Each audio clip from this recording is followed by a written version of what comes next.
We're about halfway there. We're just saying that he's off to a nice start. Why does it have to be all or nothing all the time? Like, what am I doing? I'm doing it for the show. Field of 68 till I die. This is the Field of 68 After Dark Show, the only place that you need to be for college hoops every single night.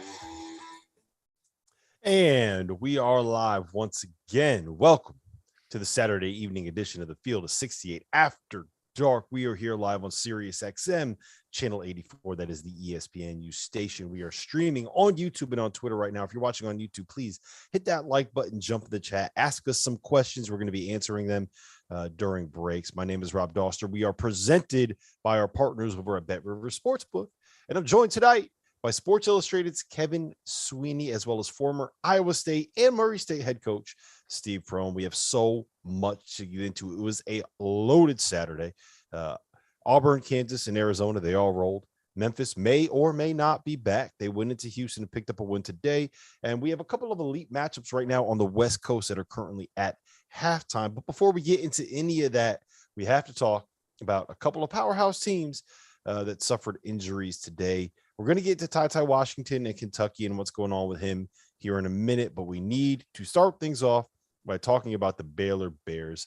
They knocked off Texas today, 80-63, behind 20 points from Adam Flagler, 15.7 assists from James Akinjo. But the big news is probably that Jonathan Chanwa went down with what looked like a pretty devastating knee injury. There's no official updates on what's going on with him right now, but Coach Prohm, that did not look like a good injury. What do you make of this Baylor team if they are in a situation where they're not going to have everyday John moving forward? I think Baylor and Scott Drew and his staff have been fighting a lot of adversity the last couple of weeks, I think, with the injury bug. And today, not only JGT's out, for a majority of the game, but then you look at LJ Cryer's out. And other guards have been out as well for them this year. But I think when you really go and you look at the injury, and you're going to talk about that tonight, I started looking at the roster and you start thinking, all right, what's the best way for them to continue to be successful? Obviously, Thamba's got to be huge for them up front, which I think he's been terrific for them. He was great for them last year, a big key to their championship run, and he's been very, very good for them this year. But I think when you look at them, do they go small? That the great thing about them going small is guys like Jeremy, guys like Kendall Brown. Those guys got great size, 6'7", 6'8", 6'9". So though they're, can play the 4, they could even play 5. They could even play the 5 the way Baylor likes to play some. And so I think the staff will, maybe make some minor tweaks, from that standpoint. But, I think Baylor's used to playing with adversity right now. And, they have a chip on their shoulder. The one thing is they've made great strides from their 2 home losses against Tech and Oklahoma State. And they played extremely well today against the Texas team that had just beaten Kansas and Iowa State over the previous week. And so they're a game out of the Big 12 race. They've got Kansas coming to their place. So I think their biggest focus is to get ready and get rest and figure out what they want to do headed down to Lubbock on Wednesday night. Sweeney, does this change what you think Baylor's ceiling can be? We were talking about it a little bit off air, but do you think that this is a team that can still go win win the Big 12 without everyday John in there? I mean, he is the heart and soul of that. As much as anybody can be the heart and soul of a team, he is the heart and soul of that Baylor team. I don't know how you replace that easily. Yeah, I mean, it would be a devastating blow if he is, in fact, done for extended length of time or potentially the season. I think it would change my outlook, especially because their defense has not been great in conference play. It was better today. They did a really good job against Texas and made them really work for everything. But, their defense has not been, national title Baylor elite defense the last month. I think if you look, based from January 1st on, they're like in the 40s national defensive efficiency versus, the top 10 where they were most of last year, and then in the top 10 for most of this season in the non-league. So to lose the guy who's so good for them defensively because he can switch, because he can wall up, because he can, protect the rim, that's huge. And I think, obviously, they can go small. Sohan and Kendall Brown have the, physical tools to maybe play some small ball 5, but are they going to be as good protecting the rim and rotating in that defense in a new position, I think that remains to be seen. So I think it would certainly hurt their ceiling and make it a lot tougher because they don't really have another backup big guy. Zach Loveday has really been a garbage time only guy. And so, maybe you can bump Thamba to 28, 30 minutes a game, but there's 10 minutes out there. You got to find a way to fill them. And I think it hurts them to lose Chama Chachua in a major way. Yeah, go ahead, Steve. But when you look at Chachua, there's not a coach in the country that doesn't want that kind of player on their roster. I mean, he's the kind of guy, the motor guy, the energy guy, the toughness guy, the glue guy, whatever you want to say. There's not a coach in the country that wouldn't want to have a guy like him on the roster. So obviously there's some impact there. Loveday may get some opportunity. The one thing about Baylor's guys, when their moment's been called, all these guys went pro, the next group in line, it's your turn and you got to deliver. And they've delivered for the most part all year long. The next guy's got to step up. And that's what Baylor's philosophy's been since it really all kind of started a couple years back when the big fella Tristan Clark got hurt. He was their main guy.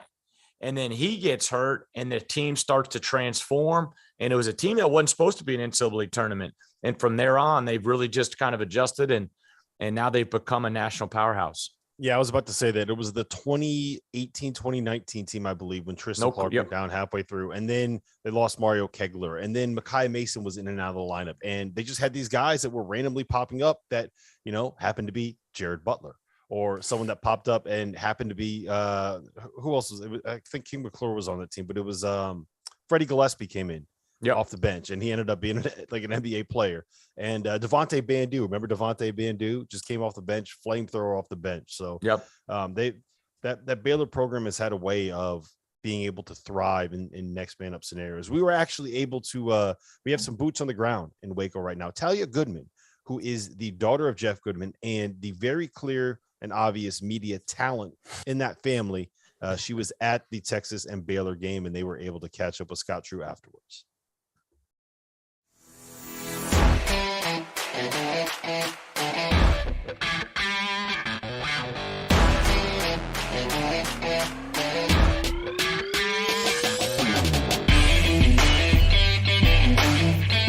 Here with Coach Scott Drew after a big win over Texas. You were able to dominate without your leading scorer and your top big man. What does that say about you as a team? Well, first and foremost, the guys really stepped up. When John went down, that impacted us all. He's so likable and love him. And obviously, we've had LJ out. We've had a bunch of others out, but John just right in front of us. Thoughts, prayers went out to him.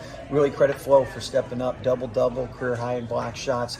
And it just speaks to the depth of our team and that next man up mentality.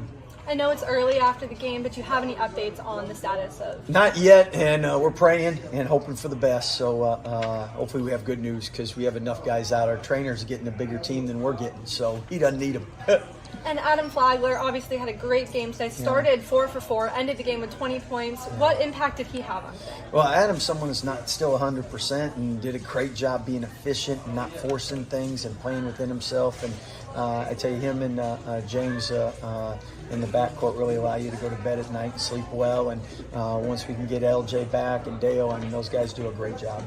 You guys were able to take the lead early and maintain it throughout the entire game. You had as big a lead as 21 points. How were you able to gain that lead and maintain it? Well, our defense was really good today. I thought we contested a lot of shots. They missed some open ones, which you always have, but we got rebounds, got out on breaks, we got the lead. And then it's the coach's worst nightmare. Once you get a lead, then you relax, and then you turn the ball over, you take some bad shots, and next thing you know, it's down to 10 points, and you're back to where you started.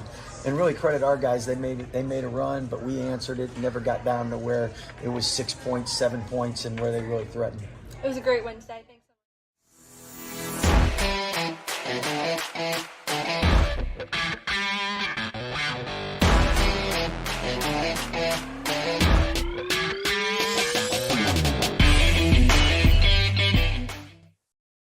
Thank you, Talia, for that interview and sending that over to us. It's always great to connect with the real talent in that family. You know, it's nice to see that someone with the last name Goodman is good at this job. All right, I want to pivot because I do want to ask you guys about Kentucky here. Oscar Tshiebwe, man, 27 points, 19 boards, 10 on the offensive end of the floor, 3 steals, 2 assists. And I watched that game, and it honestly did not feel like he was playing at his absolute best. Like this, Steve, this dude is ridiculous. What do you do with Oscar Tshiebwe? Yeah, when the shot goes up, I watched a little bit of the game today, and the one thing I just kept watching is like, Florida, you got to box out. Florida, you got to box out. And it was Tshiebwe a lot, and it was other guys with long rebounds. But when the shot goes up, that's one of those ones where the players on the floor look at the coach and be like, yeah, you try boxing it out. Look at that dude. You almost need to, point guard with your point guards, because obviously the point guard is getting back most of the time on good defensive teams, getting their defense set in transition, to where you almost want to pinch down or crack down almost. So you've got 2 bodies going on Tshiebwe. You've got his defender boxing him out, and then you've got the point guard sitting at the elbow whose man's went back on defense that can crack down and give a second body on Tshiebwe to keep him off the glass. The elite rebounders, 1 rebound every 3 minutes, maybe 2.5 minutes a game. And I don't know how many Tshiebwe had, but his numbers on the glass this year are ridiculous. I mean, they're absolutely ridiculous. And I saw an interview with him the other night. Man, an impressive kid too, man. Big time kid. Yep. I do think that it is important to note here that Ty Washington did go down. He injured. They're calling it a lower leg injury. I spoke with the source close to that program that said they think it's just an ankle. They don't think it's all that serious. I think it's kind of a day-to-day thing. Status is still TBD moving forward since it's so recent, but it's not. It looked a lot worse than what I think it actually is, and I think they got a little bit lucky on that one. Sweeney, so let me ask you this. Let's just assume that Ty comes back. He's at full strength by the time we get to March. Where are you ranking this Kentucky team at this point? Because I do think there's an argument to make that they are playing the best basketball in college basketball right now as of today, except for maybe the team that's beaten the hell out of St. Mary's right now. Yeah, I think Gonzaga would be my number 1 team. I think, I would be pretty up in the air between Auburn and Kentucky for number 2. I think Arizona probably belongs in that discussion as well. But, Rob, we talked about this, I think, last week on the show. Like, the impact that Tshiebwe makes in opening everything else up is unbelievable, because you have to commit more bodies down low when you're defensive rebound, when Oscar's defensive rebounding. So, now you can't push in transition.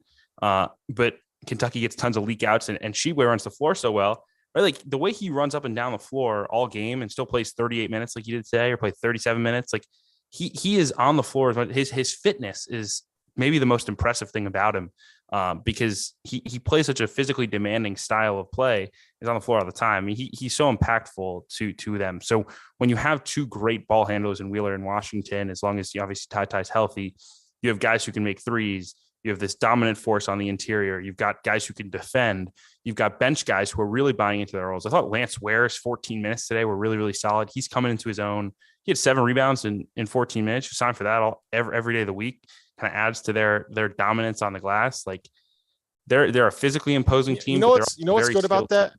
We talked about that a little bit with Baylor, the next man up kind of philosophy. Lance Ware hasn't really played all that much this season. Came in 14 minutes. 7 boards, like you mentioned, 4 on the offensive glass. Damian Collins the other night against Alabama came in. He had, I think it was it 8 points and 7 boards and 9 I think 9 points, and yeah, he came in and made an impact. He had 10 points and 6 boards in 9 minutes. Yep, 9 minutes. Yeah. So they have these guys coming off the bench that are making an impact, and I think that is that's a good thing for a team, right, Steve? Yeah, no question. I mean, and I think that's what Cal preaches. He's challenging all those guys. He's coaching everybody hard, and he's putting them in position to be successful. And Tshiebwe, 38 minutes, 19 rebounds, a rebound every 2 minutes. That's incredible. And we just touched on, his ability to run the floor and consistently play at that level is a credit to him. And it's a credit to the coaching staff and the training staff up there. Yeah, I've made the point before that I think the fact that he does the rebounding duties of 2 people, which allows you to not send as many people to the offensive glass, or to be able to get an extra person leaking in transition is something that I think is important for them. All right, Sweeney, right now with Kentucky, they are at Tennessee, They got Alabama at home. They got LSU at home. They're at Arkansas. They get Ole Miss at home, and they end the season at Florida. Auburn does not. Auburn has an easier schedule down the stretch. Is there any chance that Kentucky can win the SEC regular season title at this point? I think there is, because I think Kentucky can win out because of the way they're playing, right? I mean, look, you're 100% right that the schedule lines up in Auburn's favor, but Rob, right now I'm not betting against Kentucky anything, right? Like they are so locked in. They're playing on such another level, really on both ends of the floor. Their defense has come around lately. Obviously, the offense is spectacular. Like they put up, I think, 1.3 points per possession today. That's beyond elite. That's Gonzaga against the WCC numbers, I think would be the best way of framing that. So, look, yeah, I mean, obviously the schedule doesn't necessarily portend it, but I think there is a very real chance that on the last day of the regular season we're deciding this. Did you hear that word, that SAT word right there, Steve? Portend. That's a big word. You have college basketball guys on this show here, Sweeney. Let's kind of keep the SAT words to yourself, Mr. Northwestern over there. But listen, we have to head to a quick break. But coming up next, if you are a Kentucky fan, you don't want to leave.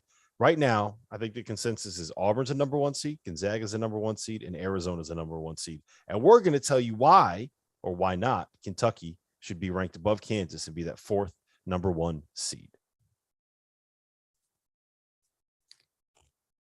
You're clear.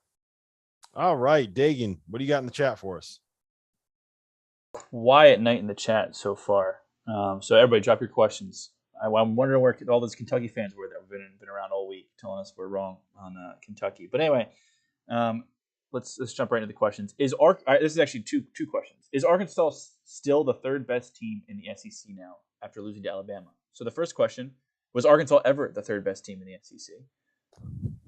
And the second question, are they still there? Go ahead, Sweeney. You take that one first. Man, I'm not quite there that they were ever the 3rd best team in the SEC. But I thought they battled really well today. I think they showed me something on the road, their toughness, especially in 1 minute spot would have been easy to kind of fold after, the emotional week that they've had. Like I was impressed again, and, they didn't close late, but I thought they did a good job today on the road in a tough environment. Yeah, I mean, I'm kind of with you too. I think that they're really good. 30 seconds. I think they're at the same level as Tennessee, a little bit better than Alabama. What do you think, Prohm? Yeah, I think Tennessee right now. Tennessee's 3. They're the next tier, and then Alabama, Arkansas is that next tier, 4, 5, and obviously really close game. Came down to last 15. second shot. Yep. Dagan, anything else quick? 10 seconds. I'm not seeing anything quickly. We had a few come in, but we'll get to them. Next time. All right, perfect. 5 seconds here. Here we go.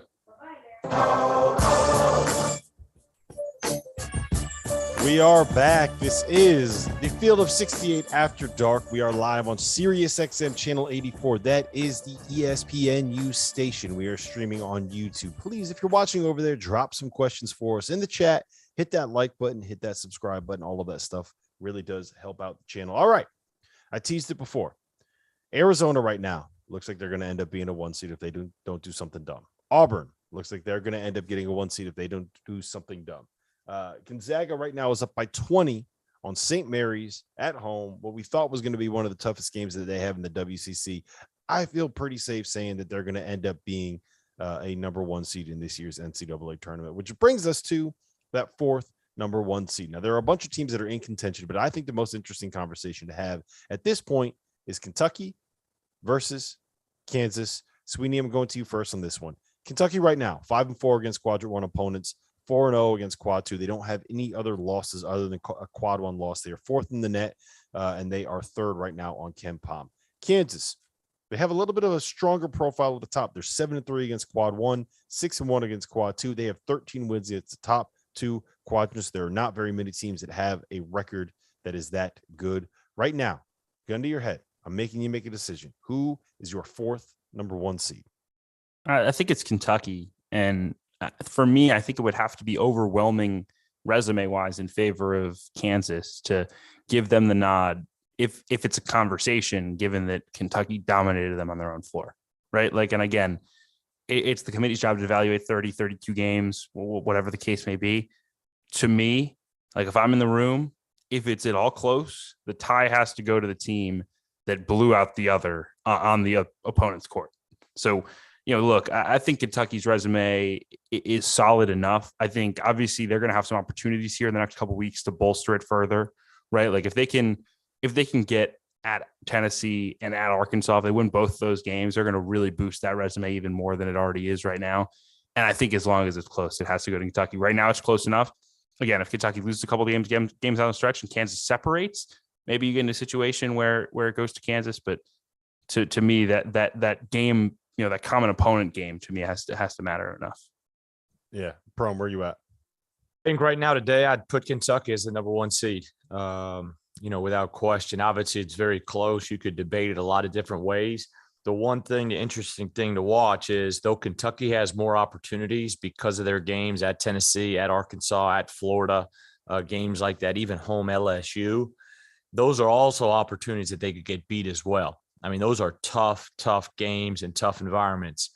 So on the flip side, I think Kansas, if you look at the way they finish, I really only look at one game that I circle and I'm saying, all right, this at Baylor game, if I'm a betting man, I think Kansas can get the rest. And if they do that, then I think they can take over Kentucky. But right now, because of the head-to-head Kentucky-Kansas, I would go with Kentucky. Both teams in their conference tournaments obviously have a ton of success because obviously they've got really great programs and elite head coaches, but they also have fan bases that travel to those conference tournaments. So expect those teams to make great runs in the conference tournaments as well. So Kentucky today, but don't be surprised to see Kansas overtake them possibly down the stretch. Yeah, and it's not if they're missing Ty at all next week, where you got to play Alabama, who gets up for games like this, and you have to play at Tennessee without your best perimeter player. That's a tough ask because there's a lot to kind of work your way through at this point still. Well, I'll play a little bit of devil's advocate here because Kansas right now, we did the math out. I believe that they have the second most quad 1 wins. There are 3 teams that have 8 quadrant 1 wins. Kansas has the second most. That number is going to end up going up before the season is done. They have enough quadrant 1 opportunities left on their schedule. They have 13 wins against the top 2 quadrants. Kentucky has 9. I understand that they won or they lost at home to Kentucky. And honestly, like if those 2 teams are playing on a neutral court, I'm probably taking Kentucky to win that game on the neutral court. And I'm guessing that Kentucky would probably be favored, but we're not doing predictive stuff here. We're doing what you have accomplished. And they have 2 more quadrant 1 wins and they have 2 more quadrant 2 wins. They have 13 more wins against what would end up being kind of that NCAA tournament team conversation. So Sweeney, how much of that do you think gets factored into this decision-making process? Like at some point you kind of have to look at the numbers on the paper. And I think if you look at the numbers on the paper, Kansas probably has a better resume. Yeah, I mean, absolutely. And I think to me, again, it's how much can Kansas separate right now. I think it's clear, but not overwhelmingly clear to me. I think it has to be overwhelmingly clear that Kansas is the better resume for you to give them the nod, because again, it'd be one thing if these teams had played to a 2-point game and Sheepway gets a late tip in to win the game, right? If that's the story, I think my answer right now would be Kansas. But I mean, look, it was an 18-point game and it wasn't even that close at times. I mean, Kentucky could have 30-pieced them. And to me, and again, I don't know what the committee will do. We have the great Fielding the 68 show where you can get their better insights. But I think, to me, if it's at all close, we got to make sure the games matter. And that game was a showcase opportunity for both teams. Everyone was watching. One team dominated the other. But I think you're right, Rob, in regards to, hey, how do we judge it, right? If we're just going off the paper, it's Kansas. When we're talking right here, we're analyzing it.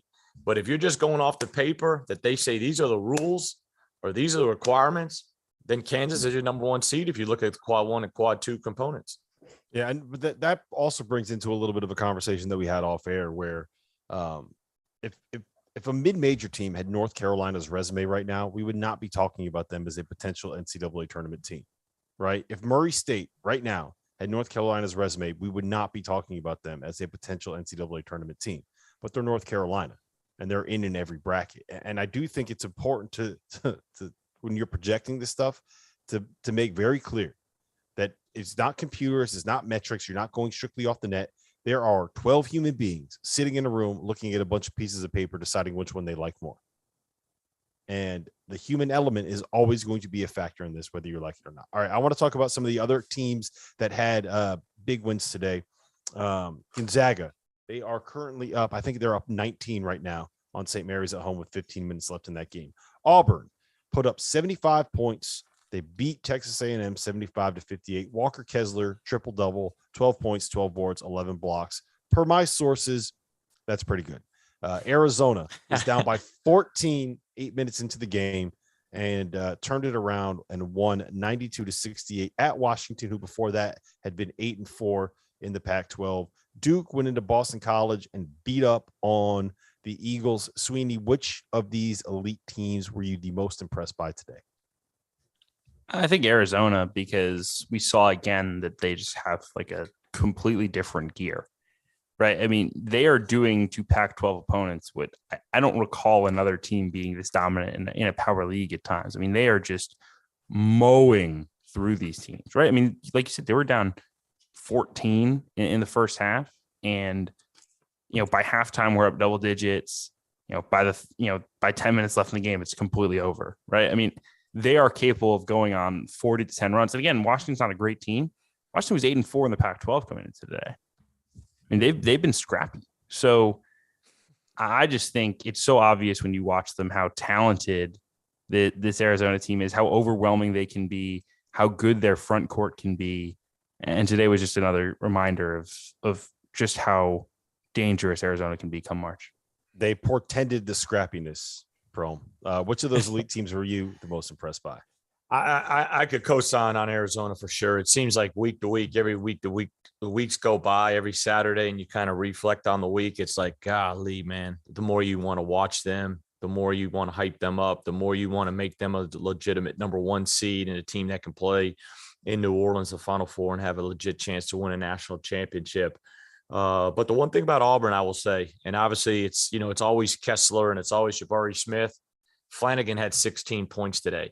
And now if he can start coming along, because he was really the hype guy coming this season. He was the guy that a lot of NBA people were, looking at, and obviously he had the injury, so he had the late start. But if they can throw him into the fray where he becomes a legit double-figure scorer, man, I tell you what, Auburn can really continue to, their ceiling can continue to really, really grow. And so Auburn, a great bounce back today, but Arizona just continues to impress me. Yeah, so there were two things that really stood out to me about that Auburn game, because they were going to be the team that I was going to pick to be the most impressive. The first one was Alan Flanagan. We know what Walker Kessler is, right? And we know what Jabari Smith is when he's playing well. He hasn't played great in recent weeks, but I mean, he's the potential number one pick for a reason. But the two things that stood out to me was, one, Alan Flanagan starting to figure things out a little bit. He was 5 for 11 from the floor. He led the team in field goal attempts. He led the team in free throw attempts. It felt like he was getting a little bit more aggressive. That was the guy that coming into the season, we're like, okay, if someone's going to be first team all SEC on this Auburn roster, it's going to end up being Alan Flanagan. And he hasn't quite been that coming off of the torn Achilles. So getting him back was big. The other thing was Zep Jasper. And Sean Miller made this point on, I think it was Tuesdays after dark, that part of the reason why they're struggling with Wendell Green out there as much as they had him out there is because Zep Jasper missed the last couple of games. Now, Wendell Green is a perfect change of pace point guard. You bring him in, he's going to get shots up, right? You want him to be that microwave scorer coming off the bench. Zep Jasper is the dude that's going to set everybody else up. He's not looking to shoot. He's not looking to score. He's not looking to create. He doesn't want to put the ball on the floor. He just wants to kind of get you into what you do and get the other guys in a position where they can make a play. And he's back. And I think you saw that a little bit with their offense. And you saw that a little bit with why they were able to push out to a 15-point lead at halftime. So getting those two guys back in the mix, to me, is what takes Auburn from being I know they're the number one team in the country, whatever. I think that those two guys are what takes them to that next level, so to speak. So Auburn, I know that they lost to Arkansas. Yeah. Fayetteville's never an easy place to play. but I was really impressed with what this Auburn team was today. Yeah, I don't think, as good as Kentucky's playing, I still don't know if they can catch Auburn because of the way the schedule's full for both teams. I just don't know if I see Auburn losing another game. It's hard to win in Bud Walton. Auburn had their chances down the stretch. Auburn has been terrific all year. Yeah. You know what I hate, Steve? I don't mean to cut you off, Sweeney. You know what I hate? Wendell Green did this at the end of a game today, and we saw J.D. Notae do it at the end of a game at Alabama for Arkansas, and we saw Jared Bynum do it at the end of a game at the end of regulation for Providence in their win over DePaul. Why did we just go 1-4 high and then these dudes just settle for step back 28 footers? Like, why? Go to the basket. Yeah, I think that's the one thing. Draw foul, make a play. Yeah, I think that's the one thing, and I was going to say that in the Auburn game. That's the one thing is, Arkansas is an unbelievable place to play, and we saw that the other night. But Auburn had their chances, and then, like you said, they had the ball, 10 seconds to go, and they get a tough deep three to win the game. It looks great if it goes in, but put pressure on the rim. Just like we talked about, you got Kessler on the backside to clean up a miss. You got Jabari Smith. That's the one thing about like Sheboy. How do you get rebound? You got to stay out of rotation against Kentucky, so your big guys aren't coming over to help.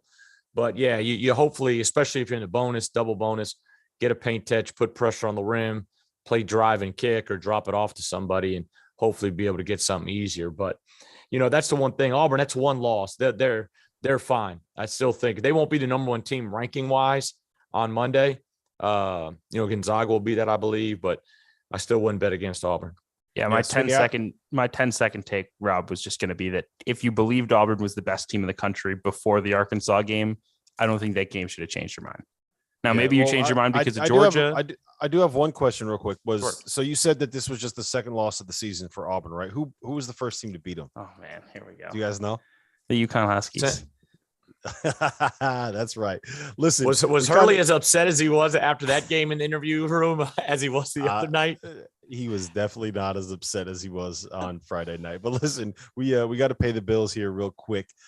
Coming up next, I'm going to tell you why Memphis is unquestionably and definitively back.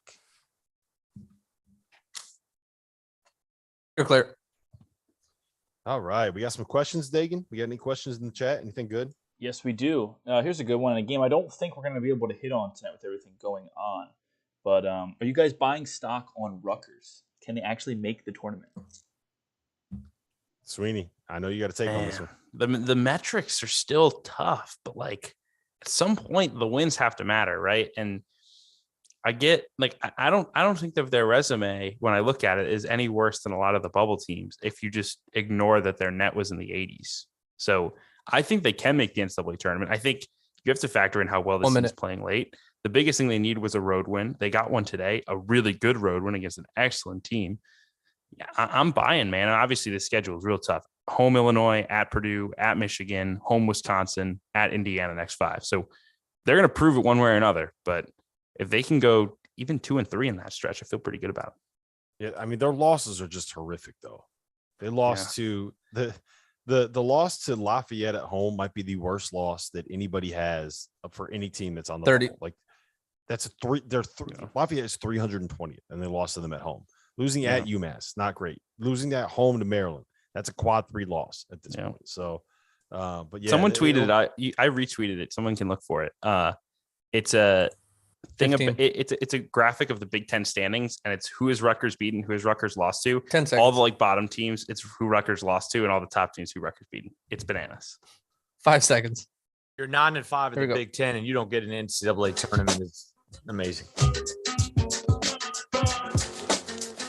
And we are back. This is Sirius XM Channel 84, the ESPNU station. We are streaming live over on YouTube. If you are watching there, please hit that like button, subscribe, do all of those good things. Ask us questions in the chat. We'll be answering questions during the breaks. All right, I teased it.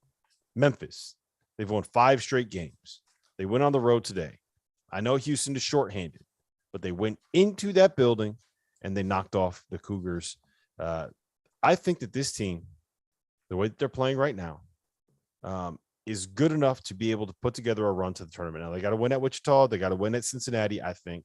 And they also are probably going to want to get that win at home against Houston to really make themselves feel comfortable. But like right now, this is a team to me that is probably just on the wrong side of the cut line with opportunities to make it better. But most importantly, Sweeney, it feels like they are actually playing better. And the strangest thing to me, we spent all offseason hyping up a 17-year-old freshman and an 18-year-old freshman and the impact they would have for this team.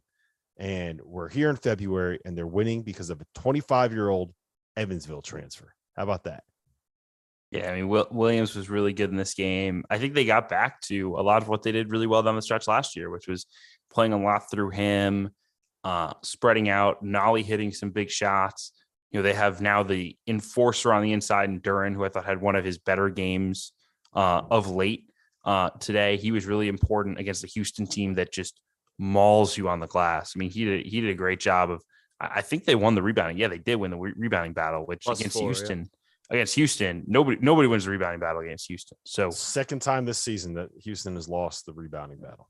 So I was very impressed. I felt like the buy-in was there, and I alluded to this earlier on Twitter. I think Memphis has had some moments where it really was about to go off the rails, and it just barely stayed on the tracks. And I think the road game at Tulsa, when they were down 15 in the second half, after that was the weekend that they had that Penny had said all the stuff after the SMU game, and everyone was, calling for his head, and the team stinks and this and that. And they found a way to not lose that game. If they lose that game, they're 3-5 in the league, 9-9 overall. Instead, they come back, they win the game. And I think that's the shifting point for them. Since that moment, they have kind of played free, played without pressure, played energized. They've gotten back to guarding at a high level. Since that game, they haven't given up 70 points in the game. Today, they were really good defensively against a Houston team that is known for its defense, but it's really good offensively as well. I mean, they have turned the corner. Now, can they maintain it? Can they deal with success like they've dealt with the adversity? We'll see. But man, hard not to have been impressed with the effort today on the road against a really good Houston team. I think the biggest thing for Memphis is you got to stay in the moment. I think, it's not, we won today and that's terrific, but we got to stay in the moment because they're going to be judged over this next week, at Cincinnati, SMU.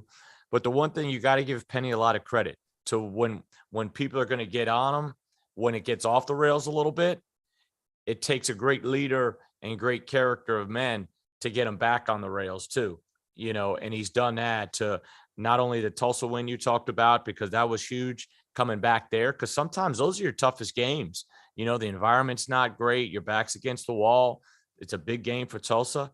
But today, like we talked about, they talked all year, young and old. Can they get along?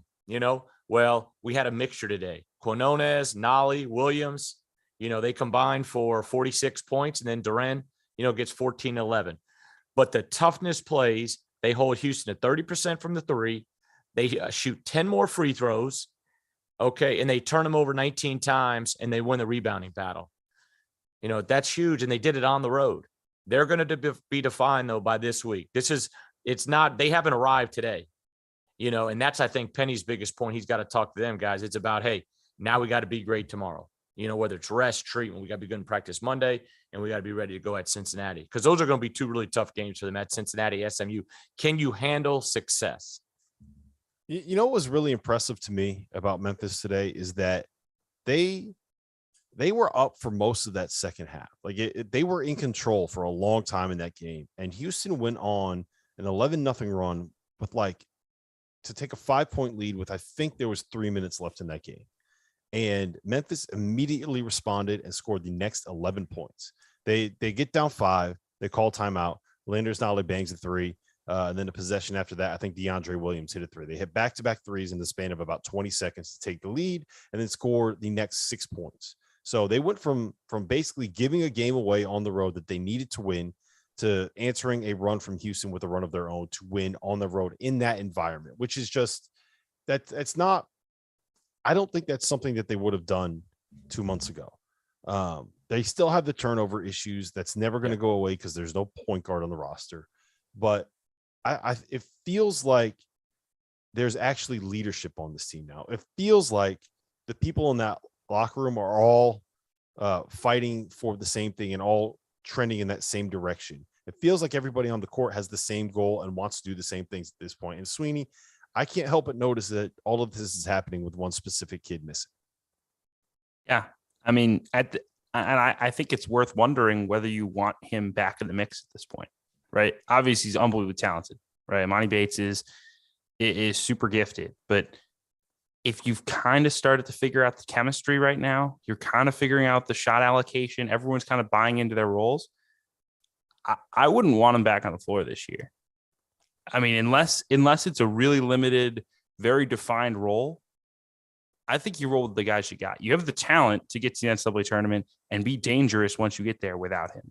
And to me, again, maybe that ends the Emoni Bates era at Memphis because, if you don't bring him back, is he coming back?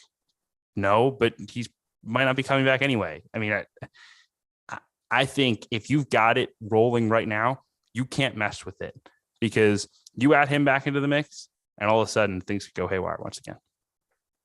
Yeah. The one thing I will say is this, and Prohm, I'll tee you up on it because I know that you've dealt with some players that have been in this situation is I compare what's going on with Emoni to what's going on with Shaedon Sharpe, where Shaedon Sharpe is currently on that Kentucky bench in every game. He's on the roster. He's on scholarship. He's not playing. They're not rushing his process, right? Whereas Emoni, it feels like everything has been, let's get to the league as fast as possible. Let's try to get him eligible for the 2022 draft. Let's take him as a 17-year-old that weighs 175 pounds and go and put him on a Division I team with all of this hype and all of this expectation and ask him to play a completely different position than he's ever played in his entire life. And it just, to me, I look at those two things and I say, Shaedon Sharpe, no one knows what he is. He hasn't hurt his stock. He hasn't done this. He hasn't done that. Whereas Emoni's in a position where it's like, okay, is he worth a first round pick at this point? Like there are actual conversations that are being had right now.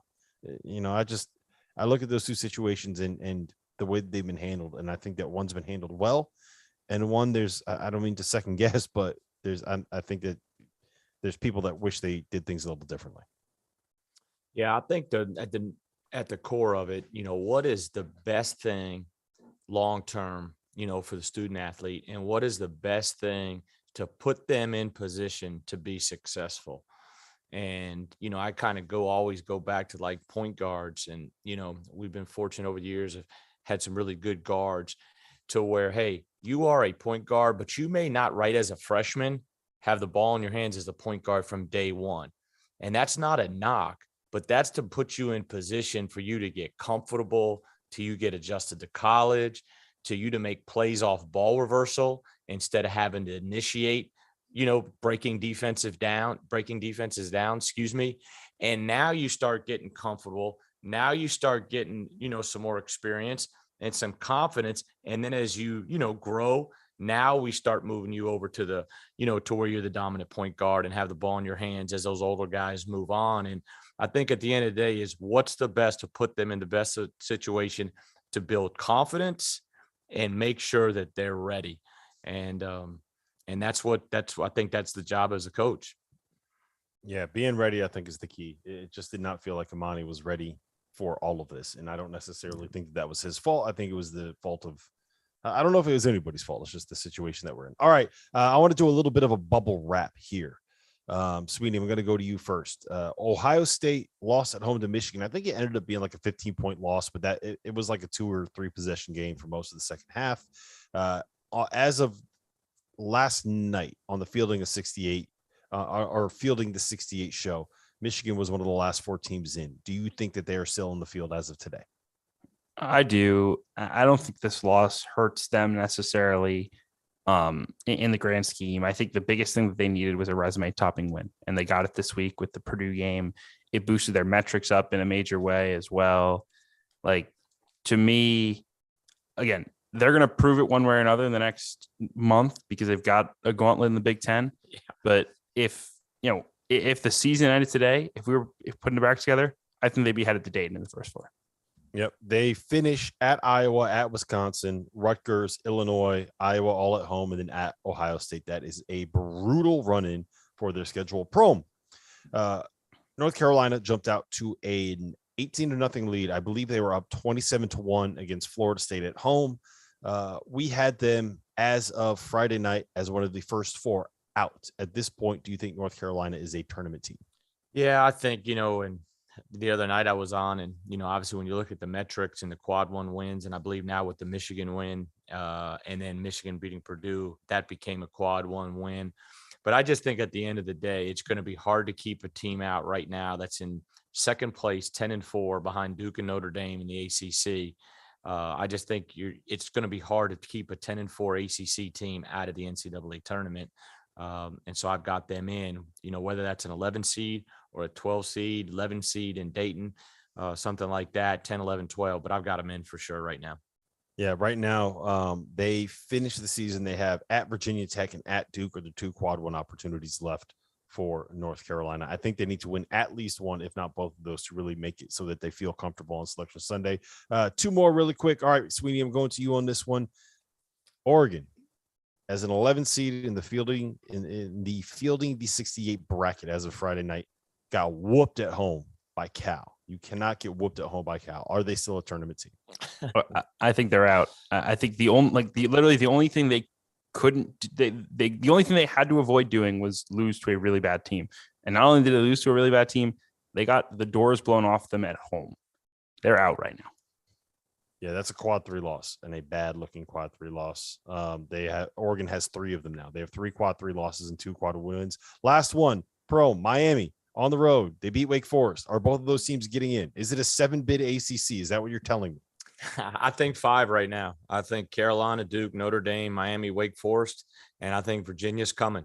And, we talked all season long, can they get 2? Can they get 3? And as the season's kind of gone on, man, now it's become 4 or 5. And, man, Virginia keeps coming. They have some opportunities in front of them. Virginia gets some good wins, could be 6. But I think Miami and Wake Forest, Miami's got to sweep over Wake Forest. They got to win over Duke. I see them both in the tournament right now. All right, we have to go pay the bills really quick. But coming up next, Coach Prohm is going to tell you about the one mid-major that is capable of making a run to the Final Four. You're clear. You like that pressure I'm going to put on Matt McMahon? Man, I didn't know that I had a Final Four. I just thought maybe win a tournament game. Dagan, we got any questions in the chat? Yes, we do. Let's go check one out. Is there any way Gonzaga takes the leap to a major conference? I don't think so. I don't think that's happening. If they were going to go, it would have happened already, is my take. By the way, Drew Peterson just hit a step back 3, and USC is up 57-51 at home over UCLA. I don't believe Evan Mobley is playing in this game. Evan Mobley's not. Minute. Neither is Isaiah. So. Oh, Isaiah Mobley. Yeah, whatever. Either one of the Mobleys. All right. We got anything else? Yes, Dagan? we do. Higher ceiling in the tournament. Ohio State, UConn, or Xavier? Oof. Ohio State, UConn, or Xavier? Yes. Yeah. Ohio State. I'll take UConn because Dauster put me on the show today. Be nice to him. No, I think Ohio State with Branham. Dauster's not even taking UConn. I think as Branham emerges, Ohio State's really dangerous because he has been really, really good lately. He can be that scoring guard for them next to Liddell. Watch out. I mean, the highest ceiling is the team that's beat the number 1 team in the country, but it's also like I've watched enough UConn to just 15. It is what it is with them. I'll go with the team that has EJ Liddell. 10 seconds. That's what I'll go with. I'm so depressed 5. about UConn.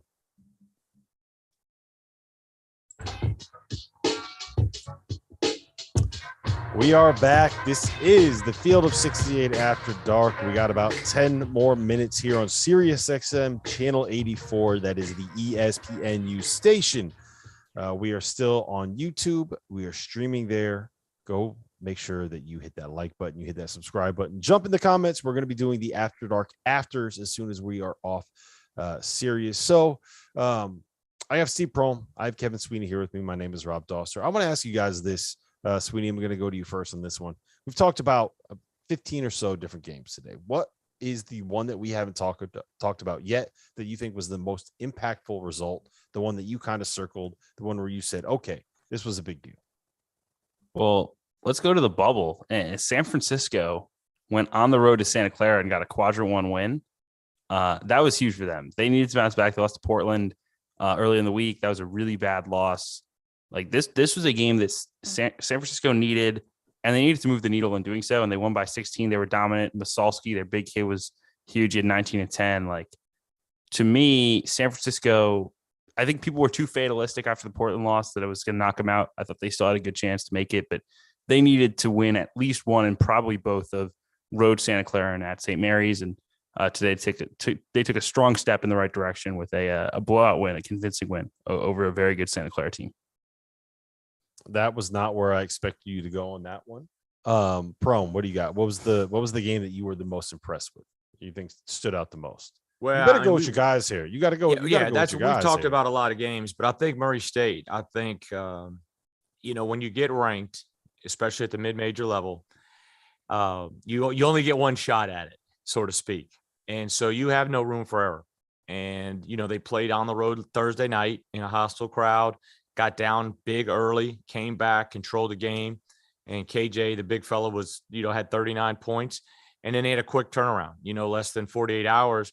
They're at Morehead State. Again, a tough place to play, a good environment, and a very, very good team. Preston Spradlin's done a terrific, terrific job at Morehead State. They got a legit big kid in Broom, and they had every reason to lay down and not be able to come through and win today. And they found a way to win and kept their undefeated streak. They're 14-0 now in the OVC. They still have a chance to run the table. It'd be the 6th time in the history of the OVC that's ever happened. They hopefully will move up, maybe a spot or two, 22, 21, and they've kept themselves in a great position to where if they don't win the OVC tournament in Evansville in a couple weeks, they'll still be deserving of an at-large bid. They've got 3 players between Juice Hill, Tevin Brown, and KJ McDaniels who's had 30-point nights in winning games. And I still think one of the most unheralded players, just watching them some this year at practice and games, is the kid Collins that transferred from Davidson. He has not played his best basketball yet. And if they can get him playing well, kind of like we talked about Flanagan, man, I think that team can go to another level. But it's a team that's capable of winning games in the NCAA tournament for sure. I think Tevin Brown can join the list of Morant, Cameron Payne, Isaiah Cannon, Shaq Buchanan, guys that have played in the NBA from there over the last several years. I think he could be the next one. You didn't even mention the best part of the day for Murray State.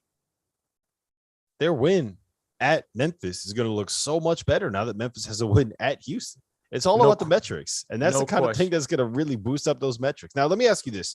Well, we can let the Fielding the 68 show handle the argument for why Murray State should get in if they lose in the OVC tournament, because I do believe that they should get in. I think the metrics are strong enough. I think that the Ohio Valley is good enough that it deserves the respect that it should get.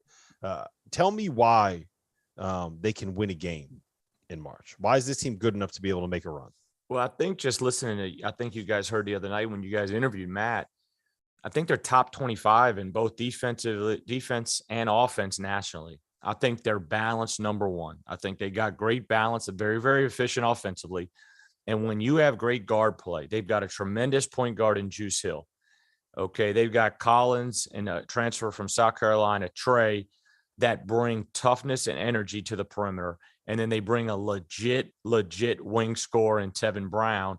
And then just like those tough mid-major teams, they got an energy guy, kind of like Chachua, named Burns, that fills a major role, and he's just okay with what he does. And then they've got a guy they can throw it inside to in KJ McDaniels. They can score. They're very efficient. They execute offensively, and they're very, very, very fundamentally sound and tough defensively. And these guys aren't scared of the moment. 2 of those guys played Morant. 2 of those guys have already been to the NCAA tournament twice, and 2 of them have won an NCAA tournament game. So the moment's not going to scare those guys. Yep. All right, Sweeney, let's talk about Duke before we wrap here. We got about 4 minutes left. Is Duke – so this is the year. They haven't won the ACC regular season title since 2010. They haven't won the outright ACC regular season title since 2006. If they cannot get it this year, right, they won at Boston College today. If they cannot get it this year in this ACC, will Duke ever win an ACC regular season title ever again? It's an unbelievable run. I think they're going to get it this year. And I'll tell you why. I think their defense has just been, with the exception of the Virginia game, which was, I think I jokingly said that Duke looked like a team that partied after winning in Chapel Hill until 3 a.m, 2 days before. They didn't guard anybody against Virginia, but in the lead up to that Virginia game, the way they guarded North Carolina, I was at the Notre Dame game on the last day of January. They guarded the heck out of a very difficult to guard Notre Dame offense that's very skilled, that shoots the ball at every position. Like, they have taken their defense to a different level. And I think they've figured out that when they guard that way, no one's really beating them. And I think coming down the stretch, they have some tricky ones, right? They have to go to Virginia. That's never an easy game. They get the final game of the season against Carolina. They're going to get Carolina's best shot, especially if Carolina's right on the bubble and needs one. Look, they go to the Dome. I mean, they might score 150 points against Syracuse, but Syracuse might try to put up 140 with the way they shoot the ball. So, maybe there's some roadblocks here, but I think they have a great chance to win out. And if they do, I think they're going to win the league because I don't see Notre Dame winning it. Yeah, Prohm, what do you make of this Duke team? What's their ceiling? What do they have to do to win that conference?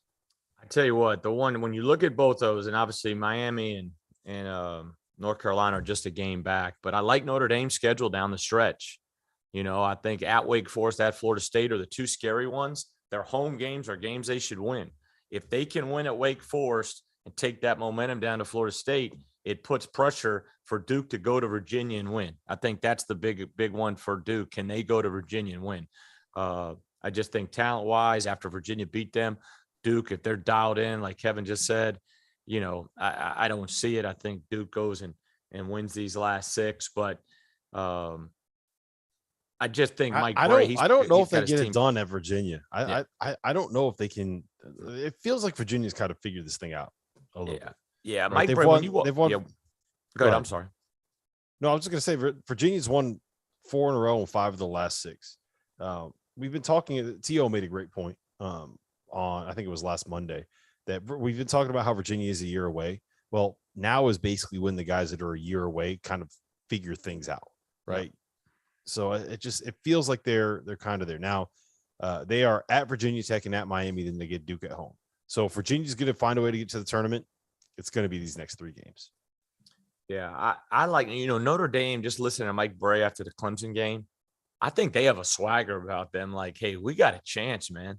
Everybody wrote us off before the season, and we got a legit chance. We got home games with Boston College, Georgia Tech, Pitt, and Syracuse.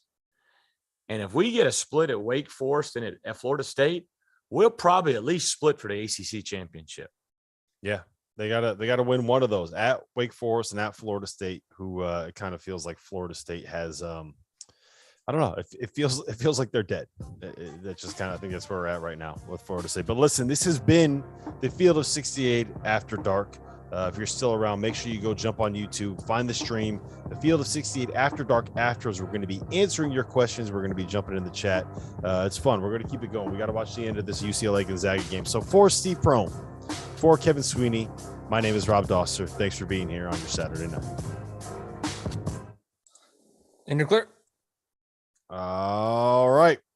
We are in the After Dark Afters. Before we get there, hey, Sweeney, let me ask you something. This better not be another vocab question. What's more important than peace of mind?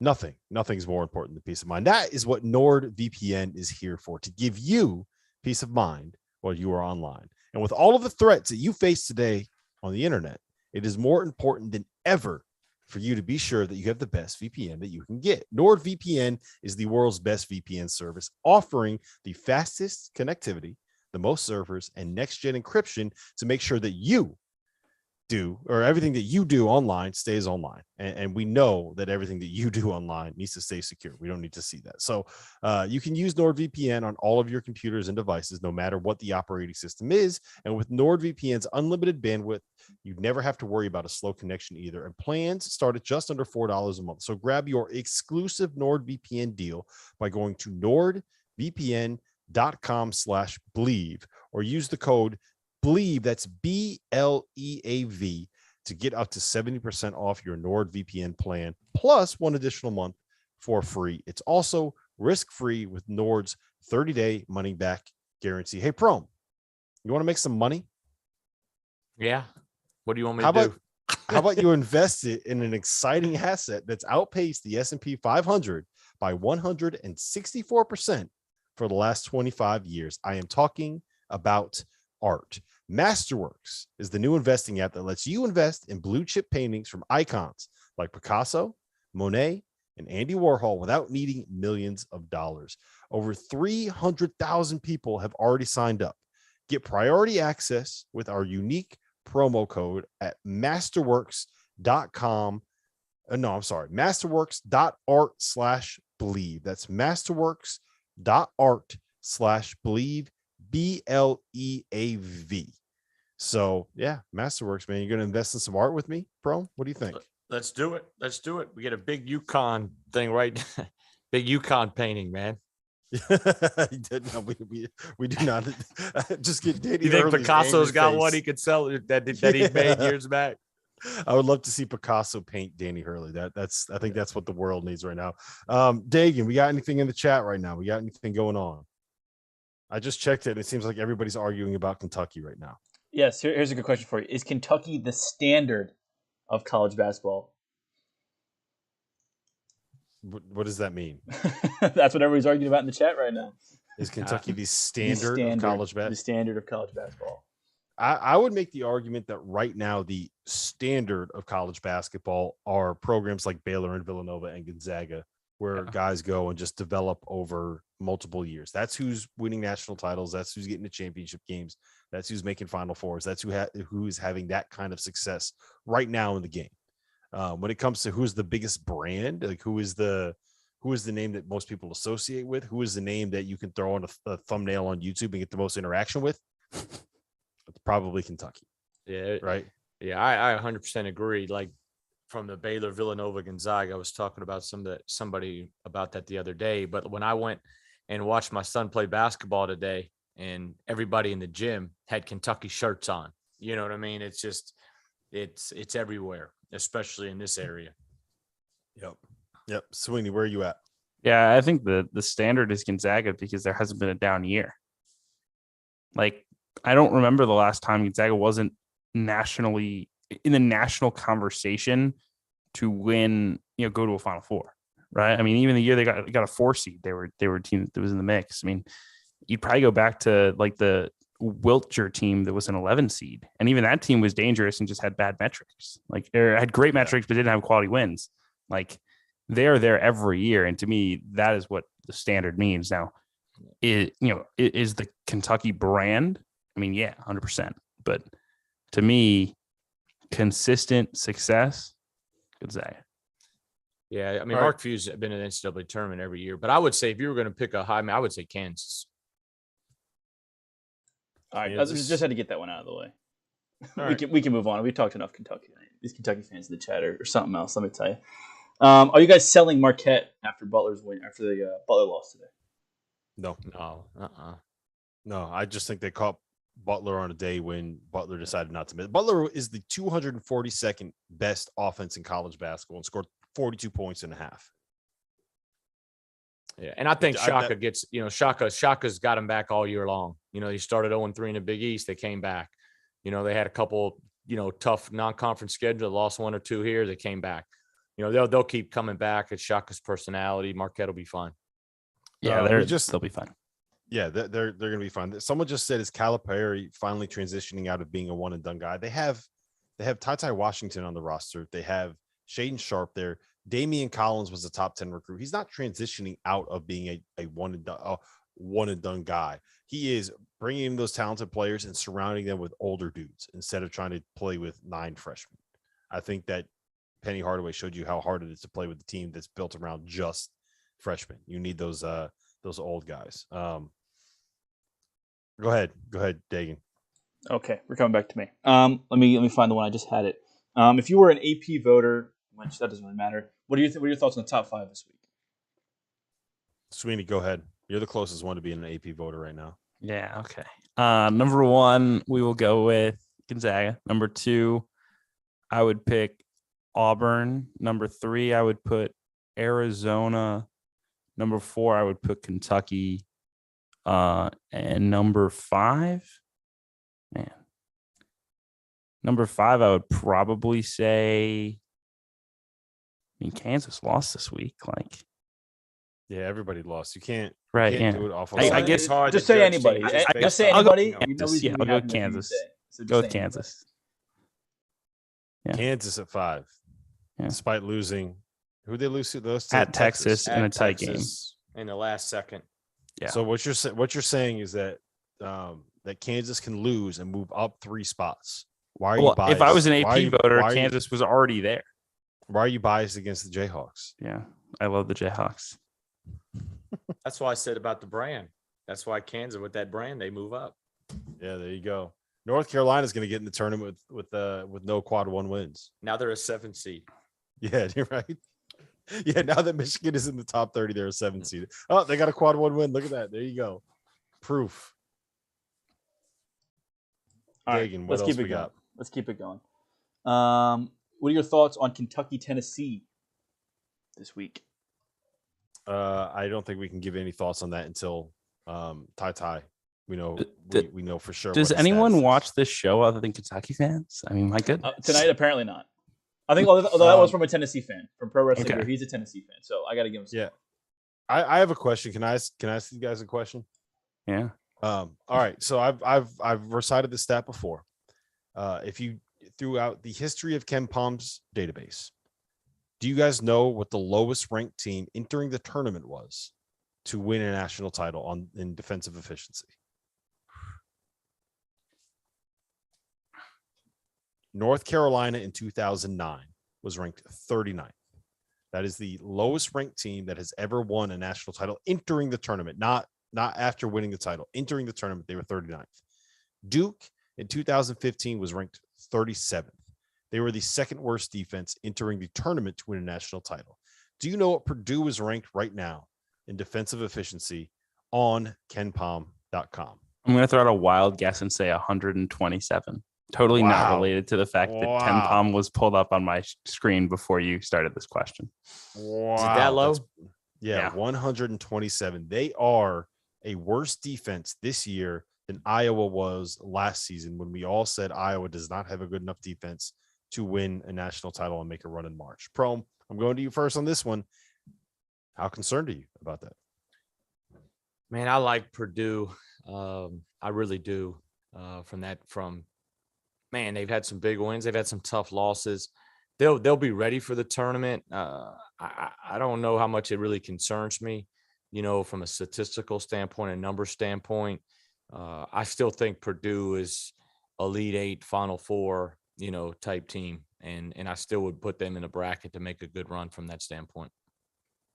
I just think there's too many games that their defense hasn't shown up at all. And they've been like confused on switches. And I mean, I think they have some like kind of personnel issues, especially guarding point guards. But I mean, there's just been some games where they've looked confused as to what they're supposed to do, which feels weird for a team that's as experienced as they are. I think they're going to defend better in March, but I can't bet on them to win 6 straight with the way that their defense is played. I just can't. Yeah, that's where I'm at with it too. I think that they're very susceptible to getting beat for a couple reasons. One, Edey tends to get into foul trouble. 2, they don't really guard. And 3, there's going to be a night in the tournament at some point when their threes are not going down. And if all of those things happen at the same time, you lose by 28 at Michigan, right? Now, if none of those things happen, then you look like you did against Illinois on, what was it, Tuesday night, right? Like you run people out of the gym. I think that I think Purdue is a much higher variance team than some of the other teams that are kind of in that same conversation when it comes to being like a top 2 seed. Does that make sense? Like there's games where Purdue is just going to look really, really bad because of the fact that there's some things that they just don't always do great. I think their seed's going to be high enough from a standpoint that they're going to get to the second weekend. You know what I mean? That's going to get them to the second weekend, I believe. And then some of this stuff may come into play, but I just think they're a really good basketball team. And I think they'll still, just because of the numbers. I wouldn't take them. I wouldn't not pick them just because of those numbers. Yeah. So what I'll say is this: if you kind of look at who's in that 7 to 10 seed range, like I think that Purdue will probably end up being a 2 seed, unless they win out and win the Big Ten tournament. Big Ten tournament. So they're probably going to be a 2 seed. But either way, like they could end up facing someone like an Arkansas, who I think could give them a lot of trouble. I think that if they end up with a team like Wyoming, who has a big guy that can deal with someone inside and guards that can make plays, I think that's a tough matchup for him. Seton Hall, especially if Bryce Aiken is back, I don't think would be a great matchup for him. I could see Murray State giving them issues. There's a lot of teams in that range that have really good guard play that I think could create some problems for them. So I'm definitely worried about them in March. I think more than let me look at it. So like out of the teams in the top kind of 2 seed lines, I think I'm probably worried about them more than anybody else, except for maybe Baylor. But Baylor's Kansas, Baylor, Duke is probably the next 2 line. Those 4 teams are probably your 2 seeds. Yeah, and I would say that Purdue's the team that scares me the most out of that group, and I love them, but it just that defense is not good enough. Oh, we got a turnover. So UCLA, Tiger Campbell turns it over again. That was, jeez. He double dribbled. Chat, who in the chat is watching the end of the UCLA USC game? Did you guys see that? I couldn't tell. They didn't. So I swear, Akung Paulo, whatever his name is, I swear he just double dribbled on that wide open layup. Is that crazy? So UCLA, if you guys weren't watching, USC was up 3 with the ball with 17 seconds left and turned it over on the inbounds. And then UCLA, right? That was a double dribble. Or no, he probably just dropped it. It's hard to see. Tiger Campbell, man, that's a terrible shot. Anyway, the thing that changed though is like they're all hard now. Like even the 2-15 games are tough. And like, and I just, I do think Purdue could get through that first weekend, but from that standpoint, defensively, when we're just talking about the defensive numbers, but they're all hard. Like you're saying, I mean, your second round matchup, you just mentioned Wyoming, Seton Hall, like those teams are really good. That's why it's so hard to get to a Sweet 16. I mean, Seton Hall very nearly just beat Villanova on the road without Bryce Aiken. Yeah. And that's your second round matchup. Yeah. Not easy. And it's a neutral floor and you don't know where you're going to be. Mm-hmm. It's going to be a fun tournament. And to me, that's and why they're going to root for the higher seed. I mean, the lower seed, whichever way you want to look at it. Lower seed or higher seed? How would you call that? If a 7 is playing a 2, what's the 7?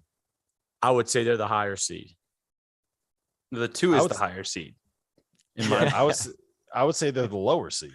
Yeah, so I would say they're the lower seed. What? I'm agreeing with you here. That was confusing. In a 2-7, who is the higher seed and who is the lower seed? Is the 2 the higher or the lower?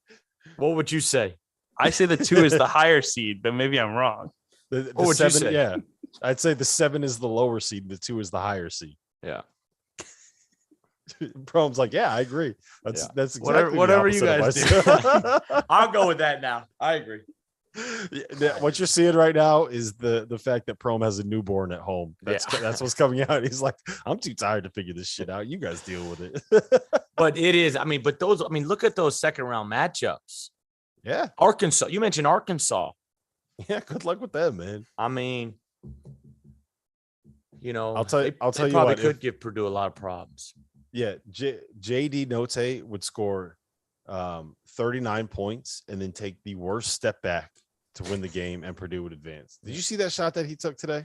Yeah. You're talking about the one in the right wing? Yeah. Oh. Yeah, he got trapped and then took a step back and then threw it off the top of the backboard. Oh, we got a steal. Tied up. Oh. Wow. Jeez. That was a good look. At least they didn't storm the court. Good job, USC. Good job. We're anti-fun now, Rob. It's an what's that anti-fun on? Oh, program. they did. There they go. There they go. Storm it up. I tweeted it last week, and there's been a storm like every game, every day since then. Storming the court is fun. College basketball is fun. Why can't we embrace this? Now, there are limits. Like, No, Like- here's my thing. Is if you want to be taken seriously as a program, you don't storm the floor. Kentucky But it's storm the floor? students are idiots. Like USC That's students what I'm have saying. no idea about USC's program brand. Well, They're not worried about their that's- program brand. That's why USC is always going to be little brother to UCLA. Yeah. Would No, UCLA but ever outside- storm the floor? Would UCLA ever storm the floor? No, No. because they. But view outside of like, themselves there's as like elite. there's like 15 college basketball brands where the students are like engaged enough to know that, and the rest of them should just have fun and enjoy the fact that winning amazing games or winning on buzzer beaters or beating your rival is fun and should Who storm the stormed court. the floor the other night? Who just stormed the floor? Arkansas somebody- did. Was it Arkansas? Arkansas did. I mean, that's a There's a school few won this week. national championships and have won multiple Final Fours. And that was a Eric- party. That looked amazing.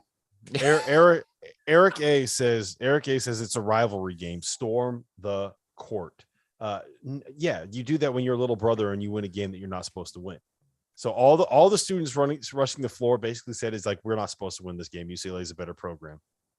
We're soft. That's basically what just happened right there. Does anyone at USC actually believe that they're the better program than UCLA? No, I don't think anyone at USC knows a damn thing when it comes to basketball. If it's not football or their cheer. Yeah, I was squad, going to say then Lincoln you don't really Riley, know. but I didn't know if that Yeah, was. they're all that's thinking wrong Lincoln sport. Riley right now. Yeah, right. Caleb All right. Williams. Do we have anything else that we wanted to get to? I mean, if you want, Oh, more I've- questions, I was gonna say, I have more questions over here. I have a question for you guys. Super Bowl's tomorrow. Oh, baby. I want to know what's your Super Bowl spread look like? What are you making? What are you eating? What are you ordering? What's your Super Bowl spread? Because I'm going a little bit too all out, but I'm going all out tomorrow. Well, I'm going to Loyola versus Northern Iowa tomorrow afternoon at 3:00. The game starts at 5:30 Central. So I'm gonna go to that game. I'm gonna say what's up to Drew and the whole squad. Then I will leave. I'm gonna meet my old roommate. We're gonna order some pizza, drink some beers, and watch the game. It will be nothing special, Rob, unfortunately. I don't think that you could pay me enough to go to Loyola, Northern Iowa, to on Super Bowl Sunday. It's a fantastic basketball game, Rob. Does Northern Iowa still first do place, that? first place in the Valley on the line. What is that dance that Northern Iowa used to do? You remember that? What they did, Prohm? They used to have that dance they would do at the first TV timeout of the second half. What was it called? If anyone in the chat knows, then you guys are legends. The Ooga Icky Boog Shuffle? said the Icky Shuffle. Prohm, what are you doing for the Super Bowl tomorrow? What are you making? Man, what was I making? What am I making tomorrow? What would I have done 15 years ago? all of the above. All the above. Tomorrow, problem now is when the TV goes on, it ends up going to Gabby's Dollhouse, Coco Melon, or it's just or Pokemon. So anything other than Coco Melon, I could do. Like I cannot do the Coco Melon. Like that is or Paw that is- Patrol. that is- So I could do Paw Patrol. Coco Melon, that stuff. But oh my god, if if there's any dads in the chat right now, they know exactly what we're. Sweeney doesn't know. Yeah. Megan doesn't know. Yeah. Coco Melon will drive you insane. Oh man. So, but I would back when I was a assistant at, Murray and I had everybody over, I'd make some queso, some chips. I'd get a bunch of pizzas. I'd get a bunch of wings, chips and salsa, the quesos and then some beverages that are, that people liked that were coming. And then a lot of good desserts, a lot of cookies, things like that. So you're a desserts guy? yeah, I used to be. I've cut off them now, but I used to be ice cream. But I didn't do ice cream for those things. I did a lot of the good cookies from in town at the shop. So here's what I got going tomorrow. I'm making my queso dip, which is I make a good queso dip. Now I do that for sure. I got a recipe. I'll give you guys a recipe. I need the recipe, Rob. You Need take the recipe. the big block of Velveeta, like the Yep. big one, and you cube that thing up. You take a can of Rotel, and you got to get the one. There's like a fire roasted one that has green chilies in it. You got to get the fire roasted green chilies Rotel. And normally they come in like those little 10-ounce cans. Get two of them. dump those in there. You get a packet of chili seasoning. You put that in there. You can do taco seasoning, whatever kind of seasoning you want to get. The chili one is my favorite one. You get a pound of the ground chorizo, and you brown that up in a skillet, and then you throw that in the slow cooker too. And then what am I missing? There's something else that I'm missing. Oh yeah, a half cup of milk. You put a half cup of milk in there, right? And you put it on low, and you just let it sit there in the slow cooker. Every hour or so, you'll give it a nice little stir, and that thing is going to be, by the time, if you start that thing at like 11, about an hour before the game starts, it's going to be absolutely perfect. I went out and I bought 8 pounds of beef short ribs with the bone in them. I'm gonna throw those on the smoker. I have 2 slabs of baby back ribs. Gonna throw those on the smoker. And I went out and I bought like 50 wings, and I'm gonna go throw those on the smoker. So that smoker is gonna be running pretty much from about like 9 o'clock in the morning all the way through the day. So who all you got coming? I mean, you got a lot of people coming over, or are you just no just what is that? No. Just for yourself? no. My in-laws are coming, and our neighbors may swing by for a while. Okay. But mostly this is my wife will eat the wings. My kids will eat the queso, and my in-laws will eat the beef. But like, so yeah, once you smoke the meat, you can have it all week. I mean, that's not a problem. That's why I go all out. Yeah, you know, I love it, because then it's just, you have all of that stuff there and it's ready to go, and no one can say anything to me if I'm going to eat beef short ribs for dinner for the next 11 days. I can do what I want, Megan.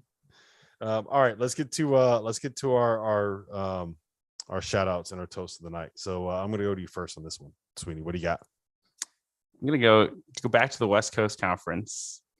Cheers to our friends at Portland. Portland is over 500 now, 13-12. It's the first time, I believe, since 2014 in year one under Ashante Liggins. That program won, I believe, one WCC game in the previous 3 years before he got there. Let me fact check that to confirm that I'm not crazy. But I mean, it was down. Yeah, one in the last 3 seasons. He comes in, they're now 4-6 in the league, 13-12 overall. Obviously did a great job at Eastern Washington, but that's I love when we can give a shout out to a rising program. And Ashante is doing as good a job there as I think any coach, especially any first year coach, has done in the country this year. Just remarkable stuff. Yeah. Cheers. Do you Portland. see what he did? Cheers, Portland. Cheers, you see what Portland. he did? The Pilots. Bro, you see what he did there? He made up a stat, went with it, and said, "Yeah, I'll fact check it later." Said, you're getting a glimpse into how this media thing works. Just it's 100% a true statistic. Yeah, just if it's past midnight Eastern time, you can do that, right? Yeah, you don't have to fact check. All right, go ahead, bro. Kansas Jayhawks, 20-win seasons for 33 years in a row. The longevity of success there is incredible. To the Kansas Jayhawks and to their former coaches and current staff. 20 years, 33 years of 20 wins. That's amazing. So cheers to that. All right, I'll wrap it up with this. My cheers of the night is going to go to Rutgers. They are now 15-9 on the season after going into Wisconsin and knocking off the Badgers. Their last 3 games, this is what Rutgers have done. They beat Michigan State at home by 21 points. They beat Ohio State at home, and they won at Wisconsin. They are now 6-3 against quad 1 opponents. Their metrics are horrible. I think they're like 94th in the net right now. I think that it's going to change a little bit when when everything kind of gets updated in the morning. But they've gotten themselves to a point where if they can win 2 games against Illinois, at Purdue, at Michigan, Wisconsin, at Indiana, then they might get into the tournament. 6-3 really quad 1. They got to get in. That was my other team I was going to cheers to. That they deserve a bid. Yeah, I mean they've beaten the good. What they need to do is they need to like just start playing some random dude off their bench and say, yeah, he didn't play in all those games. So just put some like bench warmer in, some walk on, and say he didn't play in those games. Don't count him. You can't count the Lafayette loss because we didn't have Joe Schmo coming off the bench. We didn't have Paulie D coming off of our bench. Hey, the one thing I'll say too, Goodman's daughter was terrific. I thought in that interview, I thought she did a great job. I think The talent of the family. If you were going tournament, man, she would probably get the 11th seed over Goodman. Cheers to Talia Goodman, who is the talented member of the Goodman family. But listen, we gotta call this thing before Dagan starts yelling at me because it's getting late for over in the Hughes household. So for Steve Prohm, for Kevin Sweeney, for our producer Dagan Hughes, my name was Rob Dauster. This has been the Field of 68